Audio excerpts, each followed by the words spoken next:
probably the pandemic in person. Woohoo! So it's all of you here today. I really appreciate everyone coming and taking the time to listen to our talk and us talk about our programs.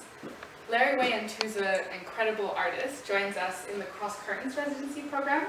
And so Cross Currents invites lots of different kinds of artists who apply to the program. And this year we have Larry as one of our residents, and also Nicole is here as well. So Larry has been at the Squish Studio for the past 2.5 weeks, and Nicole is now at the Long Studio. So it's the first time we're doing the residency ever, and it's a collaboration between the workshops and Bothy projects in Scotland and Fogo Island Arts. And so that's a bit about the program, just to give you a bit of context for what we're doing here. And I'll let Larry sort of take it away about their work and what they're working on, but we think you'll enjoy it as much as we do. I hope so. Thank you so much for being here. Thank you so much for being here. It's such an honor it has been my first artist talk in person in so long, and I'm just so stoked. I had that really giddy feeling that I used to have since the pandemic, doing it online, and the giddiness was just not there. So I'm really giddy and happy and excited, so thank you.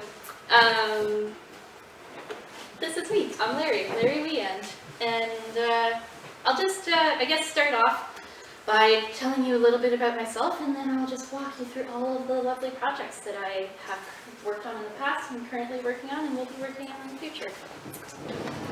So a little bit about me. I am, most of you know, some of you don't, but I am half from Montreal, in this little borough called NDG, and half from Maine in the States. Trump era, I wasn't super proud of saying that I was half American, but now I feel a little bit more okay with that situation. From Biddeford, and Biddeford is mostly known for its giant textile mill that has been around for years and years, decades, centuries, I would say. So I grew up splitting my time between both of those places. And then what happened 4 years ago, I was doing my master's degree in fine arts at Concordia University in Montreal, and I had done my 2 course years, and at the end of those 2 years I was just depleted and tired, and almost to a point where I didn't want to even look at art. I didn't want to make art. It was a master's of fine arts. I should have been really stoked about making art, but at the end of it I was just so tired and exhausted and drained, and I didn't really know what to do. And so what I decided to do, I had found an amazing summer job, and lo and behold, guess where it was? Here! On Fogo Island. And so I was here 4 years ago, and I was working for Kay and Curtis Burns at the Museum of the Flat Earth, and I was here. I didn't drive, so I was just a little bit kind of stuck in next to Foodland where I was living, but I managed the best as I could, and I just fell in love with it. And then I really haven't left Newfoundland since then. I just sort of stayed here because I loved it so much. But what happened here was the catalyst that exploded my creativity and my artistic practice in ways that I had no idea was even possible. So while I was living here, like I said, I was so tired of art. I was like, I'm not going to bring any materials. I'm not going to be doing any art. I'm not going to bring anything. I'm just going to go to Fogo Island. I'm going to clear my mind for 4 months, and I'm not going to do anything whatsoever. So when I got here, I started unpacking my suitcase, and I found my rug hook in my suitcase. I said, huh, that's weird. Didn't remember packing that one at all. And then those of you who know Kay and Curtis know that they were roasting coffee. And I was privy to all the burlap bags that were left over from the coffee roasting. I said, huh, that's strange. And for those of you who are rug hookers and who know about this, usually you rug hook on burlap. Then I walked down to Winds and Waves, and they had a huge thing of Bricks and Little Yarn. I said, I think this might be the universe telling me something. Maybe I should see where this goes. And rug hooking, so it seemed to be something that my my American grandmother had done a little bit. She was very much into rug latching. She was making all sorts of different kinds of rugs. But she passed away when I was very young. Also, she had dementia. So I never got to do it with my Grammy, which was very sad. But I had a partner around 10 years ago. I went to PEI, and his mother and his aunt rug hooked, and I said, yeah, that looks very similar to what my grandma was doing. And they said, oh, well, we'll teach you.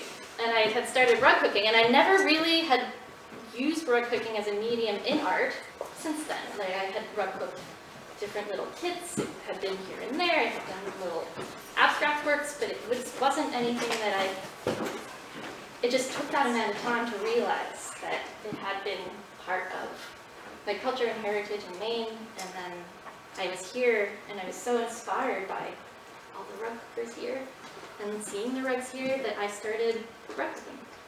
And the first work that I did was this little Spam can and a little Spam loaf.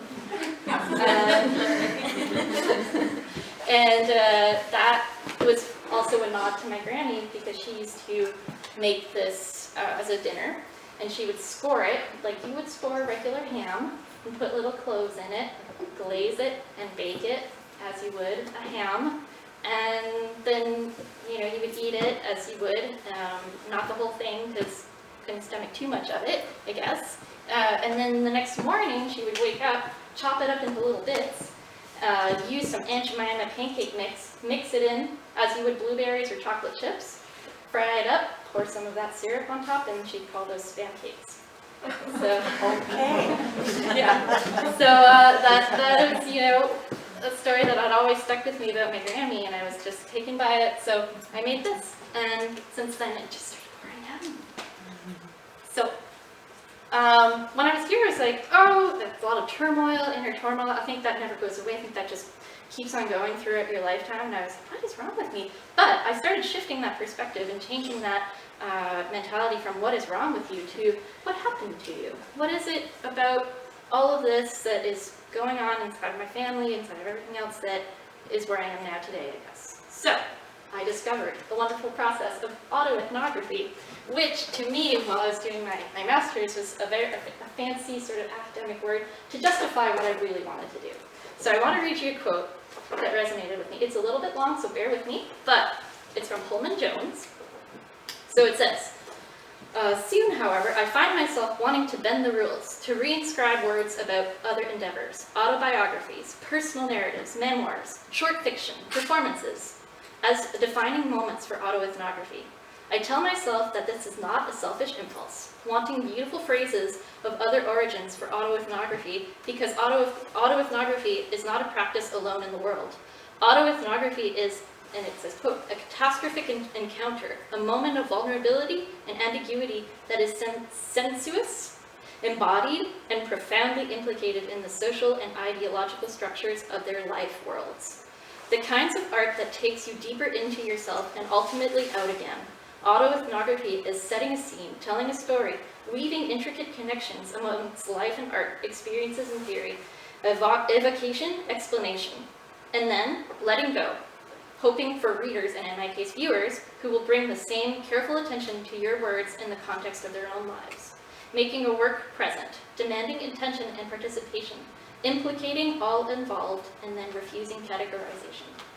Which I really love. And that spoke to me. I'm getting goosebumps just thinking about it. But I thought that was really lovely, and it was a way for me to approach different narratives about myself, about my family, and integrate that into my art practice.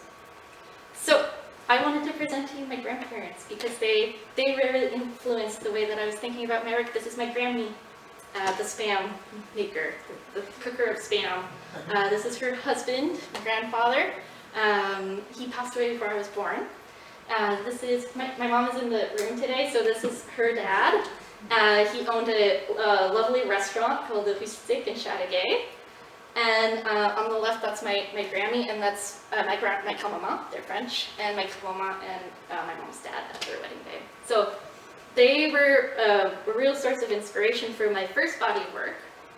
And I was also very fascinated by food, because I always felt that whenever I asked a about my grandparents or I asked about my family members, it always happened around a meal. And all the stories that I was listening to had to do with food somehow. Like the spam can, other things. And I was just, it was so intrinsic to what I was doing and what I was researching. So I took that. And then I was really researching what kind of food was going on at that time. So like aspic molds, Miracle Whip, like a Spam can, I can't believe it's not butter, maple syrup. For me, in my generation, Baby Dolls, Ruffles chips, or Laughing Cow, these are all food and food iconographies that to me actually like scream a story. So I was really excited to combine my work in autoethnography and food iconography together to make this body of work. So that's what I did. I took the oral history, I did a little creative writing, which I'm a little bit shy at showing, but maybe I should just get over that and actually, well, we'll see. This is for future works, I guess.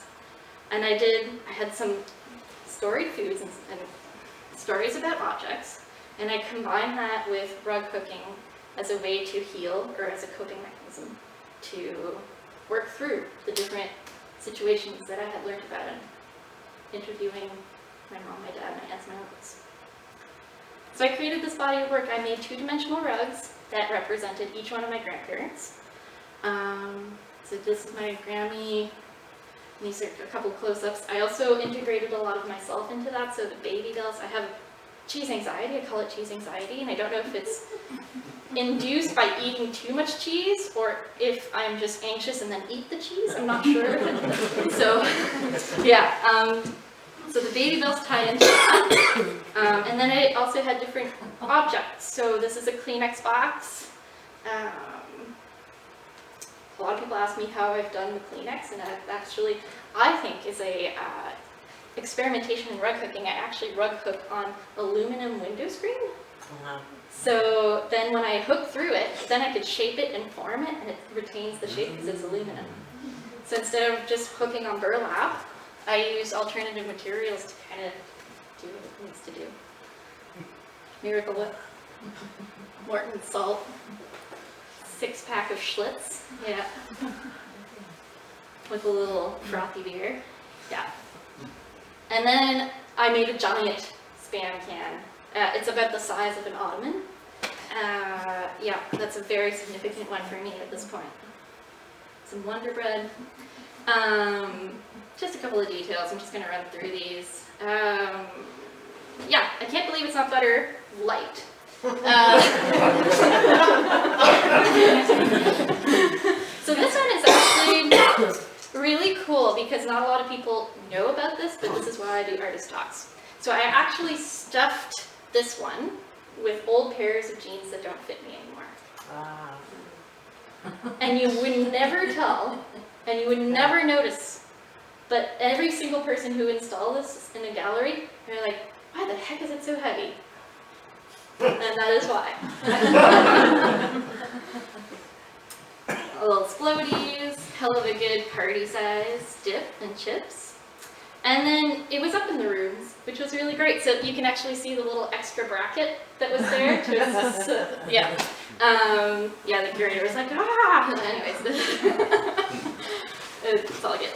And then this was, yeah, it was in an exhibition called Loops to Live By, and it was just a fantastically put together exhibition. I was very fortunate to be a featured artist in this. And then the final rip that I made was a self-portrait. So this is my sort of self-portrait of myself, with a bunch of things in there. So, yeah. It then went to Neutral Ground in Regina, and it was with a show with Aurelia Maxwell, who's also an amazing artist, and it was all food-based. It was really fun. This is a couple install shots. On the right is Aurelia's work. And now it's currently, if any of you are from Ontario, it's currently up at the Art Gallery Burlington. So if you're in Burlington, Ontario, you can go check it out in person, and it's great. That's the title of my show. It's called Peeling the Sticker Off an Overripe Pear. I just feel that that phrase is so packed with stuff, you know? Like when you're peeling a sticker off an overripe pear, there's that sensation in there that's really, anyways, to me it's significant. So there it is. Yeah. The spam can, they're all there. It's great. Something that I'm really keen on too is community and accessibility. And I worked with the curator at the AGB to create a all ages guide to my work, which was such an honor to have this. It was so great because they did this, they explained everything about my work in a way that was just so manageable and understandable and great and fantastic, and I was just so fortunate to have that, and it was just so great. So that's me and my cat. It was just such a fun thing to have, and they're just really lovely items to have. I've done a lot of work at the Naomi Center, for those of you who know. It's an emergency shelter in St. John's for women aged 16 to 30, and I did a lot of art classes with them, which was really great. And then during the pandemic that stopped because we couldn't do anything, but part of the programming at the Art Gallery of Burlington was to collaborate with PSN, which is Positive Space Network, and ROC, which is Reach Out Center for Kids. And I did a series of online, really fun rug picking tutorials, and they sent out kids to all of these, to the youth. It was awesome, and we just got together every week and rug hooked, and it just really contributed to that aspect of healing through making. So that was really, really fun. So these are a few snapshots of what they did. And then they got to be integrated into my show with me, which was a huge honor to be able to teach youth and then also have them be part of my show. I thought that it was really important to me that that happened, so there you go. Okay, gender identity. My name is Larry. It's a little odd for a lot of people, but that's who I am. I am Larry, and I'm making a whole series of works about different things that in my childhood, perhaps, that really reinforce the idea of gender. So I'm working through a couple of these pieces. They will be exhibited in New Brunswick in October. So if you're in and around there, you can definitely check that out. So these are just a few examples of things that I've made for that show. This is the Magic Date Ball. I don't know. I don't have internet here. We don't have internet here. You can definitely check this out on my Instagram, but it actually works.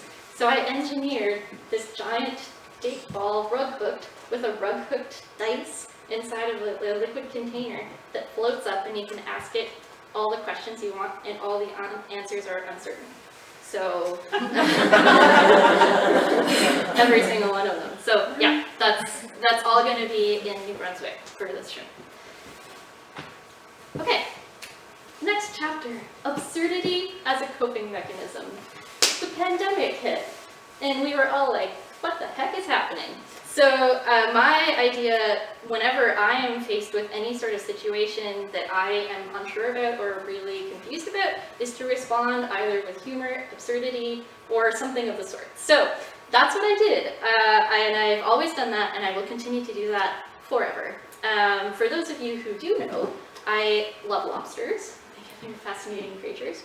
And I like to dress up as a lobster often and perform as a lobster very often. So when I was first on Fogo Island, I did an actual performance here. This is just down the hiking path from Foodland.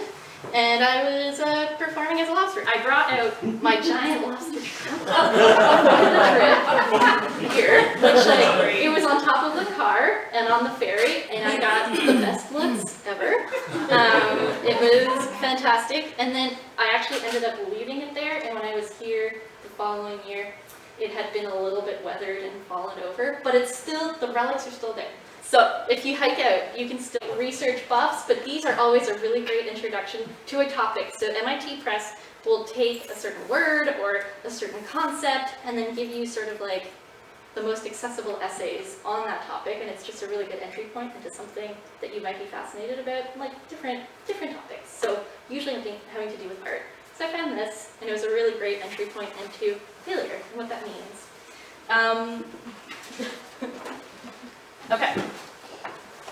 This is where I read the quote, I think so. Yeah, okay, so failure. This is from Lisa Lefebvre. So there's a chapter in there called Dissatisfaction and Rejection, which I'm super fascinated about. And it says that specific section addresses claims on failure that arises through discontentment with and refusal of the way things are, whether in the artwork or in the surrounding world.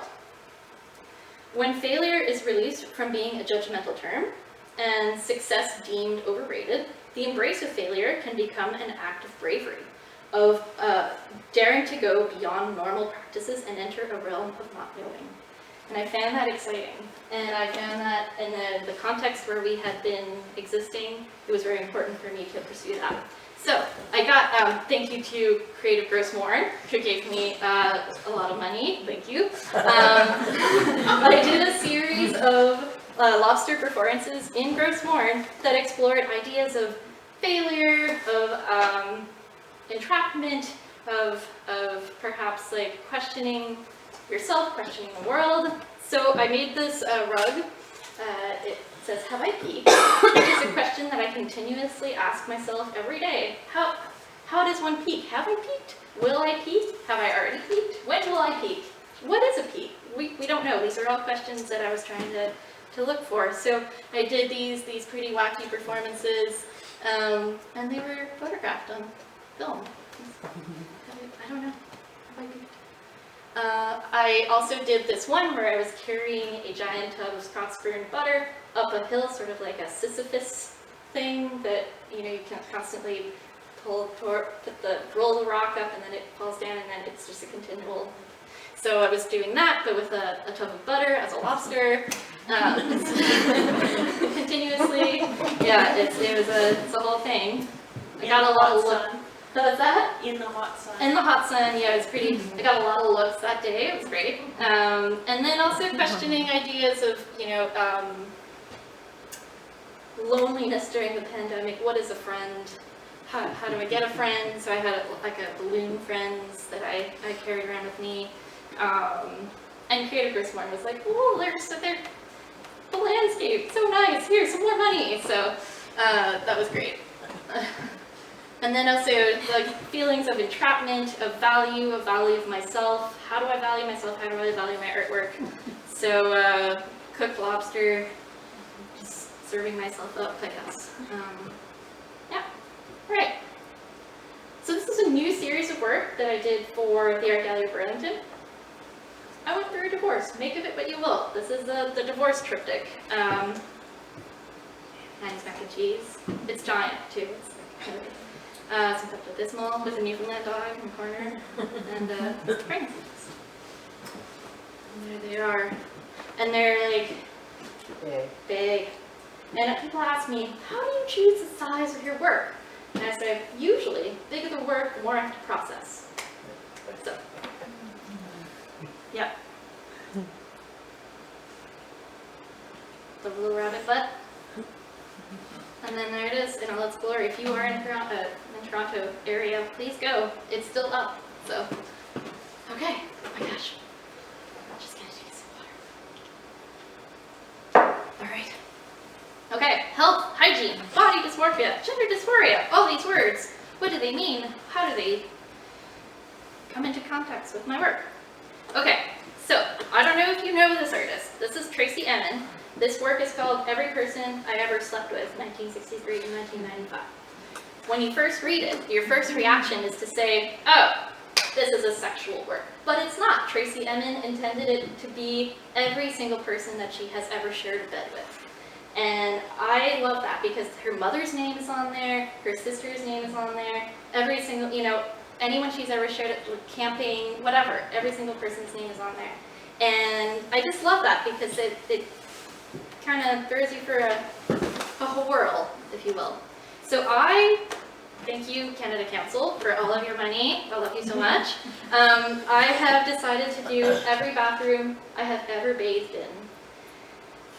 So this is my next work now. It's going to be constructing three-dimensional to scale bathrooms of every bathroom I've ever bathed in. I've showered in plenty. But for a very long period of time, I wasn't bathing in a lot of bathrooms, and that had to do with body. But I'm back to bathing. But for a certain period of time, I'm going to represent bathrooms that I've bathed in. So I know that it's unreal to, think of, 6 to 8 bathrooms that I'm going to be doing full size. So I'm starting with 2, which are the 2 first ones, one in Montreal, where I was living in Montreal, and one in Biddeford, Maine, where I was living in Biddeford, Maine. So this is like, we're just starting. So this is just the tiled wall, just to give you a sense. Yeah, so it's like, I'm tiling the wall, I'm slowly getting it done. Hopefully I will manage to get everything done. So yeah, and this is actually a really fun one because I'm actually playing with the material itself. So I'm anticipating making vanity mirrors out of those metallic emergency blankets, cut up in strips and hook them in so there's that reflectiveness, playing around with different kinds of plastics. I was talking to the sculpture tech at Grenfell, maybe doing some casting out of porcelain so that I could cast my yarn and my rug hooked items in porcelain and to make a toilet. I don't know, I'm really gonna see what I can do with it. I'm very excited about it. So those are the bathrooms. Food. So why am I here? What am I doing while I'm here? That's a great question. I think that through all these projects and through all the things that I've done, I always come back to the idea of food. Food is so, well, it's universal, but it's also so personal. We each have a very personal relationship to food that is like no other person's. And I think that food is so telling of a place, it's so telling of a community, it's so telling of all these different things. So I just wanted to come back to that and explore that a little bit more, I guess. So while I've been here, I've been just getting the food, at Winston's Garden. I've been just making cheese plates, I'm just eating marshmallow, lettuce, crab, and lovage, and all this stuff, Winston's Garden, getting some pigs on, chicken, even buying processed things, that you, I don't know, I was just, yeah. And then I fell in the happy cat food, which is really great. And every time I come to Fogo Island, I look back at this, and I've seen this multiple times, and I just find it so fascinating that there was a cannery on Fogo Island, if you didn't know, and it's in the town of Fogo, and all the stories that go behind that, and it's just so great. So I started making this line of this idea of comfort food, right? Something a little bit more accessible, that's not a 5-foot box of mayonnaise mac and cheese. I just feel like that would be, unless there's some collector out there that's I need it, But I feel like these are maybe a little bit more accessible and are a little bit less personal, because a lot of the other rugs that I had done, people are like, can I purchase this? It's lovely. And I'm like, it's so personal. And each loop that I've hand hooked, there's sweat, blood, and tears that went into that, and I have so much trouble letting go of it. So yeah, this was kind of a little bit of an experiment, and the residency here allowed me to explore a little bit more and to have fun, so I was really thankful for that. And then this is what I've been doing. Yeah, and I was just looking at recipes, and I found this from Tilting, and the one on the left is grandma's recipes, and trying to find similarities or commonalities. These are the food cards. I'm just so in love with them, so I might have to hook one of these cards. I know the ham and banana hollandaise is speaking to me. So yeah, I was just really into this. I'm still at the precursors of the research, I guess, but I'm just seeing what happens, seeing what comes out of it, and you all need that phase in an artist's life to just explore a little bit. So yeah, that's why I'm here. So little shameless self-promotion, but I helped write a curatorial essay for this amazing show. If you're in St. John's, it's going to be on right now. It's called Sensorious, and it's an accessible show. So it started off with the idea of making artwork more accessible. It started off with visually impaired people, but now it has expanded into all forms of disabilities. So it's a really cool show. You can go, you can touch things, you're encouraged to touch things, sanitize your hands first and then touch things, and then, so that's fun. That's a really great thing to go to. Suddenbury Shores, that's the one in New Brunswick. That's going to be happening in October. So if you're in New Brunswick in October, go. Lord Kenny's going to be, have some rights there. And then the bathrooms, we're going to be there in January. at the Craft Council in St. John's. And then after that show, they're going to the Mary E. Black Gallery in Halifax. So if you're in Halifax, you can check that out. And then you can, if you're just like, I'm just not going to travel, I'm just going to stay in my home, you can see my work on my website, on my Instagram.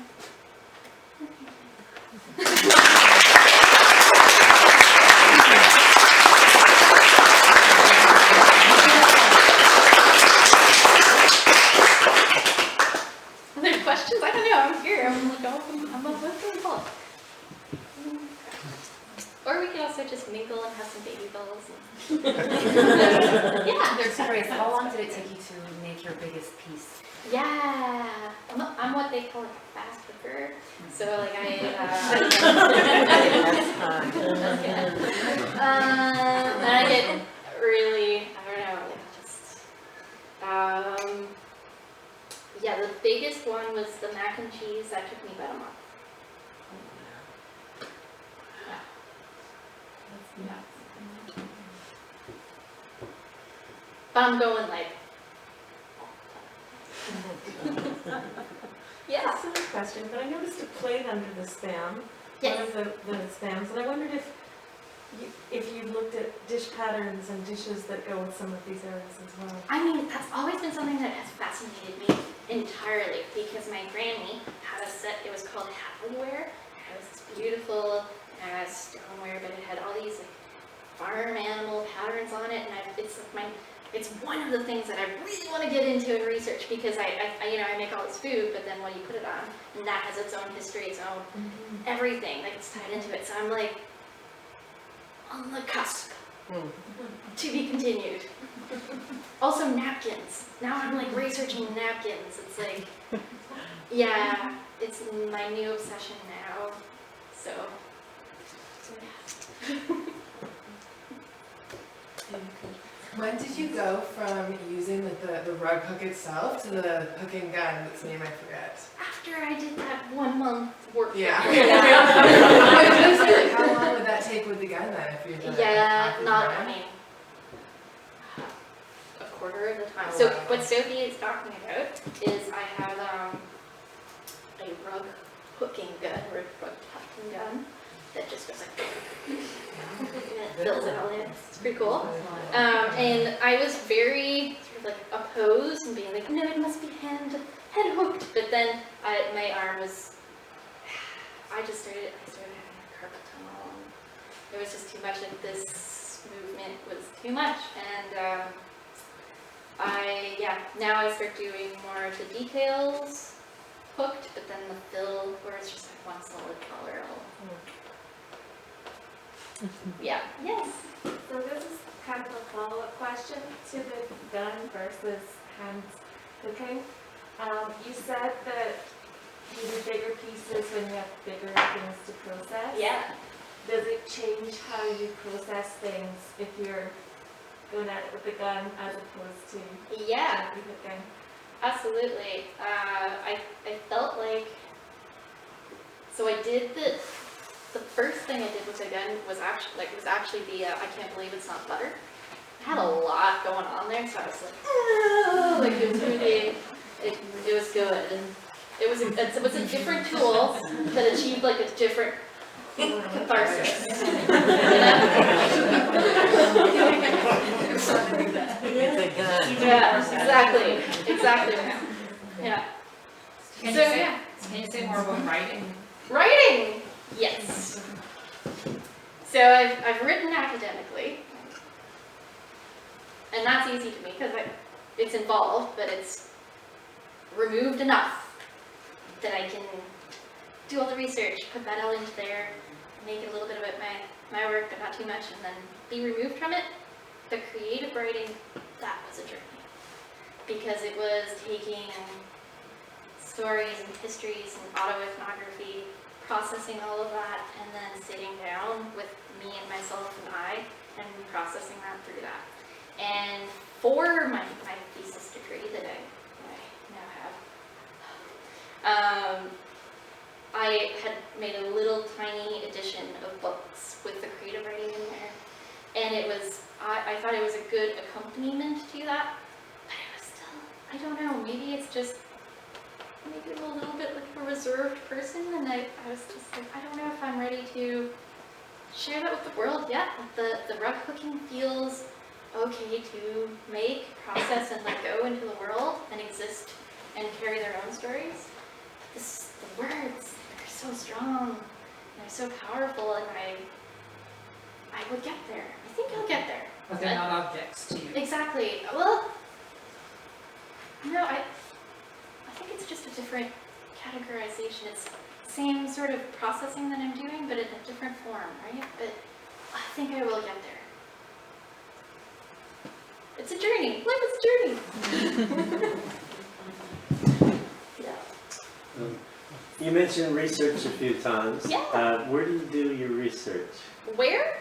Yeah, besides, say, just scrolling the internet, are there Oh my places God. that you go to?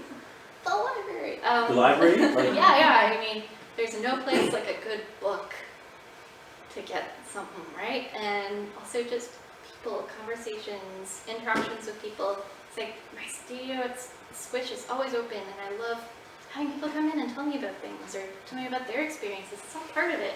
To me, making art, it's not being on your laptop. And for some people that's fine, right? But for me, it's just experiencing and sharing and connecting and like, come over for tea and that kind of thing. So I think, yes, you can definitely find a wealth of information and some wonderful nuggets of knowledge in books, which is great, but you can also find the same amount of knowledge in conversation. So, yeah. Like in the history of Pop Warhol, when he was, doing the soup cans, you kind of got in trouble with it. Yes. Do you have to get clearance for some of your images, using spam, or is you been approached No, about I that? don't. So this is Kay Burns, who had said this to me, and she said, don't ask for permission, beg for forgiveness. Oh, okay. Right? So that's kind of the model that I'm going about now. And I've gone so far as to tagging certain companies in my work to see how they react. So the last one I did the nerds, I tagged on Instagram Nerds Canada. It's like, and then all I got was like, cute. I was like, okay, I guess we'll just keep going. So, yeah, I don't know, nothing yet. Nothing yet. Nothing yet, so I just keep going, and I mean, yeah, they're not being industrially produced in any way, so I just feel like, if someone comes back to me, it's like, it's part of my art practice, and I have all this research to back everything up, and I'm an academic, and I show stuff, I guess.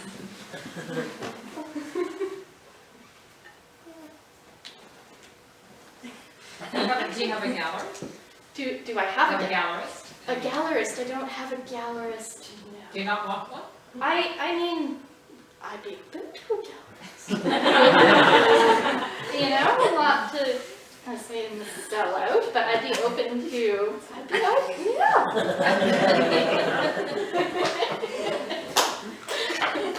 Sure, sounds great. Gotta put food on your plate that's not breakfast, I guess. Do you look at the work of other artists that work with food, like painters, like Weyand, Yeah. right? Oh yeah. Yeah. Oh yeah. Of course.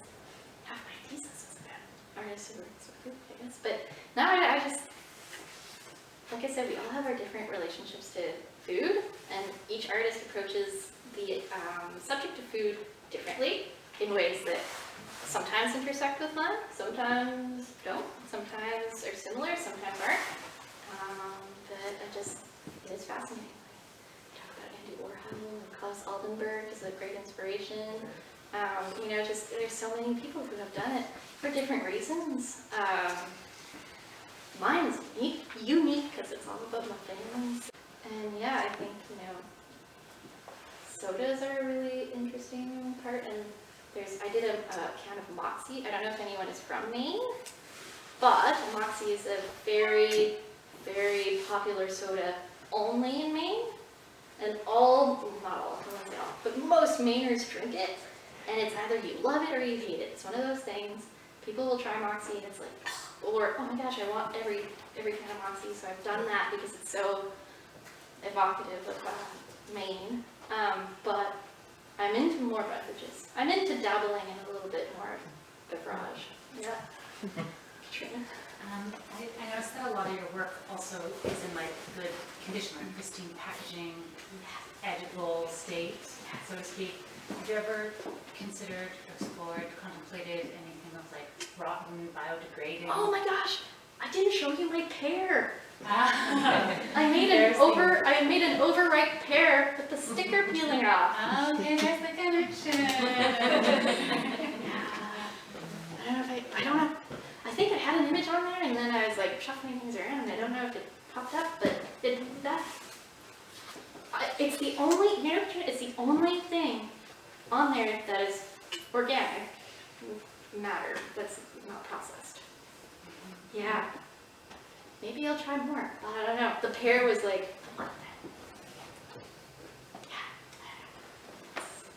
So that's making me wonder about all the farm foods that you were exploring Yeah. here. How are you gonna work those into? yeah, that's a great question. I'm not sure, like, I'm still just going out for that research venue too, right? So, I mean, there's room for non-packaged materials too, right? So I'm just kind of trying to see where that fits in. Next step in the never-ending life of an artist. I'm super interested in that. So that's why part of it was when I was here, and I was like, let's see how all this fits in. I just shared like the few nuggets of the last 2 weeks that I've been here, but any artist in the room knows that it starts with research, and then you process that research, and then you see how it speaks to you in a way, and then how you're going to transform that into something like materiality, and then how it's going to exist. There's a lot of failure, which is why I address a lot of the issues about failure involved in each one of those processes, and then sometimes, maybe at the end of that, you'll have a product or something that you want to put out into the world, right? But it's a very long journey. So I'm like still exploring what that might be. I guess at this point, I don't know. That's such an incomplete answer, but yeah, that's where I'm at. Well, When you were the lobster, were you thinking about being eaten? yes. Yeah, and I mean, so a lot of people say, because I really love lobster, I'm from Maine too, because it's lobster all the time, and people say, well, you eat lobster, but you are a lobster, how does that fit in? And I said, well, if lobsters are entrapped together and have no more food and they're stuck there, they will start eating each other, so that's where it makes sense. Okay. But yes, I did think about that. I thought about being a lobster, shedding your skin, being transformed from something that looks very dull into something that looks very luscious and red and is desirable. I could go on for hours about lobster. I'm so fascinated.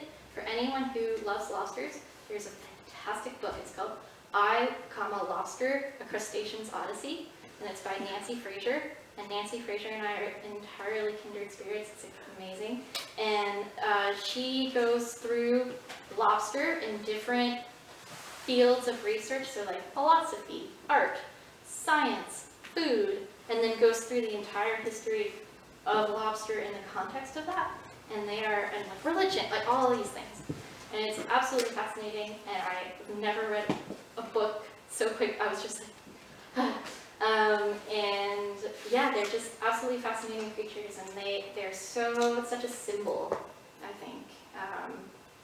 So actually, I'm very fascinated by canned things, as you have seen, and the canning process, one of the first things to ever be canned was lobster, because it's so, you gotta cook it alive or barely alive. It's very hard to keep. So what they did is, it's like lobster, especially in Maine, and I know in certain parts of Atlantic Canada too, like it wasn't a very sought after food. It was very, it's like fisherman food. And then as soon as it became canned and was able to travel to New York City or other places, then all of a sudden it just became this very wealthy, like exotic, erotic food. So yeah, I know, there's a lot going on with lobsters, and it's a very, I feel very much for them, and I feel very much like them in many ways, and solitary, but also kind of commingle. Like there's a lot going on. Lobsters are cool. Sure.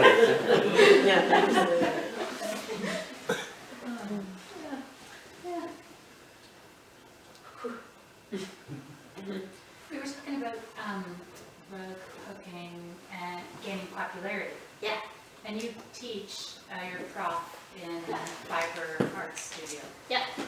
Could you just sort of speak to that, maybe like the development in domestic craft in the art world and design? Yeah, I guess. Yeah, that is interesting because I've always been around rugs, right? So I don't think necessarily increased in popularity. I guess it maybe did a little bit. I think they've just always been there, right? There's always been rug hooking going on, and I was under the impression, mostly doing my research, that it was Atlantic Canada and Atlantic America. But I mean, when I was approached by the curator at the AGB, he says, there's a rug hooking guild here in Ontario at the Art Gallery of Burlington. And I was like, my mind was blown. I was like, wait, what? It went to, what? So that opened up a whole other venue. I actually did a lot of classes with the guild there. And so yeah, it's been great. But I think that, yeah, it's funny. There's a lot of my students, most of them are from here, and so, and then they get to rug hook, they're like, yeah, my man does this. And actually, during the pandemic, a lot of people kind of didn't like online teaching, which is fair, but to me, teaching textile and fiber art was an absolute wonder because it's a more domestic work of art. It allowed students to really explore what that meant for them in their home, and to go back into different traditions that they might have not been privy to if they had been all living on campus together. So, you know, they're like, oh, I found Nan's sewing machine, and now I'm going to start quilting. I'm going to finish the quilt that she started, or finish that, or I'm gonna, oh yeah, I picked up, you know, mom's knitting needles and now we're knitting together, or oh, now, you know, all these things, which I was like, that wouldn't have happened, right? So a little bit of a silver lining in that, but I thought that, yeah, that was so fantastic to see, and I was like, every time when I'm with my students now, I highly encourage them. Actually, I have one project that I do in class where I'm like, okay, whoever's going back home for Thanksgiving, whatever, you can do that. Find a textile in your home, research it, talk about it, do a whole presentation on it, and see where that comes from. If you're getting sheets from Walmart, that's also a really good research. Like, where did that come from, right? All these things, you know, so just kind of having a better understanding of textiles are around us all the time. It cannot be a more personal, like, close to your body thing. Like, we're always surrounded by them. They're keeping you cozy, they're keeping you cool, they're asserting a style. You know, they're all around us. You cannot go a day without encountering a textile. And I think that once we grow an awareness of where they come from, how they're made, who made them, how that tradition comes about, how they're being industrially made, how they're not being industrially made, all those things ties into it, and I think brings a better awareness, maybe, or hopefully. Anyways, that's my goal as a prof. Hopefully. Yeah. I don't know if that answered your question, but I just ramble sometimes as profs do. If we don't have any other questions, I just want to say thank you so much, Larry, Well, for thank you so much for having me. such your work.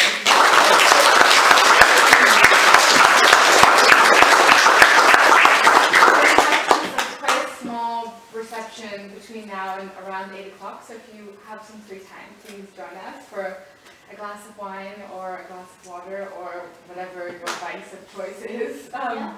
And we have baby dolls and laughing cows as a small amount. I mean, also, for those who are not like, I want to ask a question, and who just have a pressing question and aren't like, sometimes I'm shy too during talks, so you can come talk to me after and ask me all the questions. Yeah. I want to see